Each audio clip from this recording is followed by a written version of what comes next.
Now it's just cheating to use your powers that way. I mean, seriously. He's hot looking enough with his shirt off, but to cheat and use his powers to win his wife back. Welcome to the heart of the stories we tell. My name is Rob, and tonight I will be reviewing Black Lightning, Episode 12, The Resurrection and the Light. And tonight's episode is once again a Tobias episode. And it's once again one of those ones that is leading towards the finale because there's only a handful of episodes this season. Well, a handful if you had 6 fingers on each. And either way, the episode picks up more or less where we left off last time, with everything still coming to a head. But at the same time, this felt like a departure. It felt like a new beginning, like they were starting from scratch and trying to get us up and running with something new. Before I go into that, though, what I do here is I review stories. Books, comic books, TV shows, movies as they come out, and Throwback Thursdays for older ones. And then I come up with theory videos on how and why we tell stories, and do that every Sunday. That might change, though. So if that sounds interesting, click subscribe, and let's start talking about Black Lightning. And once again last week, Jovan came through with an insightful look. Now this time he said that I didn't quite go far enough with my analogy of Mr. Pierce being Jesus. But you know what? I think that's exactly what they want you to do. They want you to look at him that way. And every superhero in that type of moment could be. But I think they very much are trying to push that part of the analogy right now. And they're doing it well. At the end of the season, I'll probably come up with that. And don't forget, if it does turn out to be Tattoo Man, then he was the one that was right too, not me. But let's throw this up there and get started. So once again, it's stop. Spoiler time. Ba-da-na-na. So we start off learning just a little bit more about what's going on with those kids in the pod. I guess the formula that created metas wasn't perfect, or at least wasn't even good. A lot of them die before they even get a chance to use their meta ability. But Black Lightning might also be a byproduct of this, and if he is, somewhere within his genome is the way to fix this. Now, of course, that's a classic superhero moment, but it also comes to fruition that that means that his daughters have it too. So, gotta be a little careful about that.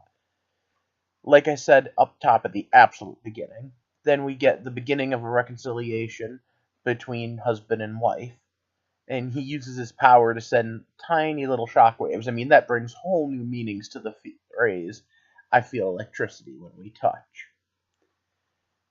But then he's back in teacher mode, and she's back in scientist mode, and she wants to cure the mutant plague, the metahuman gene.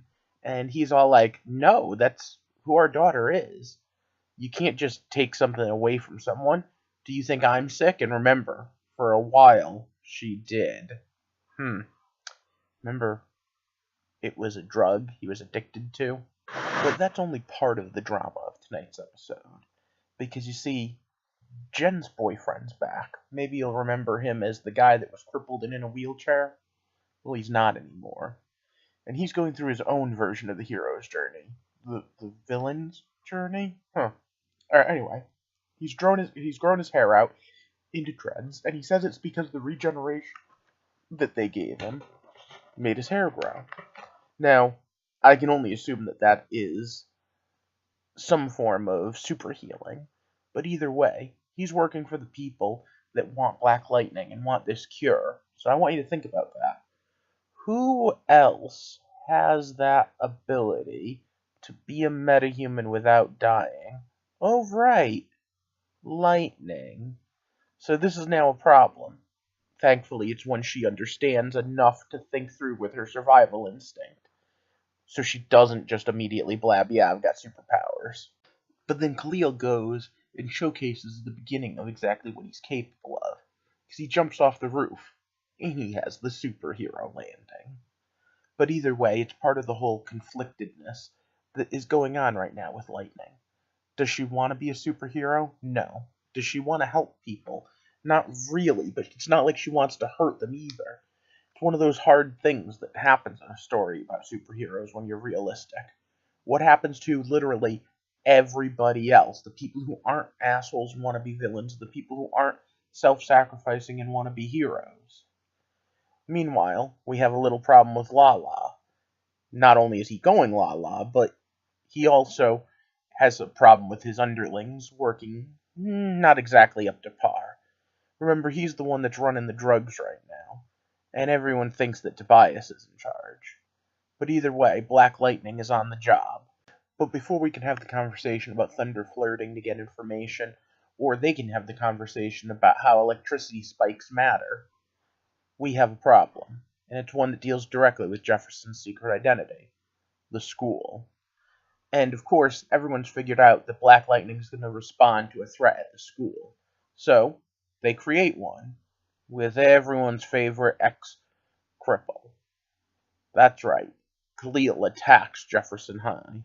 But Khalil's just the opening act. See, Tobias and his little girl henchmen are there too.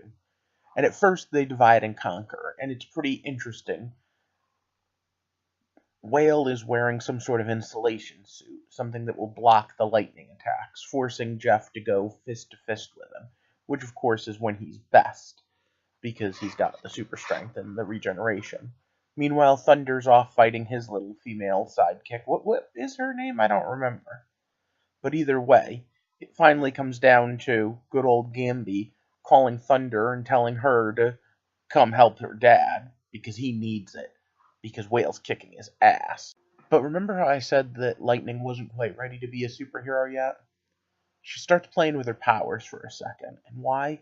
Because she realizes what's at stake here. She realizes that sometimes you need to put aside what you want to do and do what you have to do. And sometimes the only way to stop a bad guy is with a good guy. With his powers temporarily taken out by that dart, and a super punch from Khalil, Black Lightning is down, and then the only decision left is what to do about it. Gamby's pretty much up the creek where he is. Doesn't have some sort of defibrillator in the suit, I don't think. So what do? Well, you get by with a little help from your family. She may not have gotten to pull a punch as a superhero, but she definitely saved her dad's life by defibrillating him. And I will also say, though, anyone who's ever had a heart condition or knows anything about heart attacks knows that when you're down like that, being defibrillated sucks. So I'm going to tell you this right now. Black Lightning was pretty much down for the count if they put any realism into this at all. Of course, I'm talking about a show with a molecule manipulating super strength person and another person who's a living lightning bolt who just saved their father, who is a giant capacitor battery. You know. But at least for the moment, Tobias thinks his nemesis is dead, beaten to death by the new young upstart. But then that ending, I was like, what? Huh? How did they confuse me again? Tobias Whale's in control of Lala? He can do it with just a word that makes him sit down and shut up? What? The devil deals the cards. Do you believe in the resurrection? Yeah, I got no idea. But next week's the season finale. Hopefully I'll get to review it Wednesday morning, but we'll see.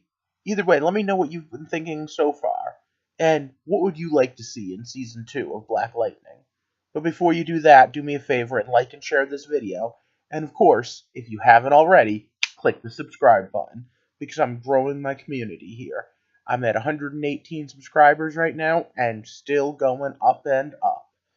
I'd like to get to the point where we can talk about all of the shows that we watch together, and all the books we read and movies we watch, as we try to explore to find out how to get to the heart of the stories we tell. I hope you have a good night, and thanks for watching.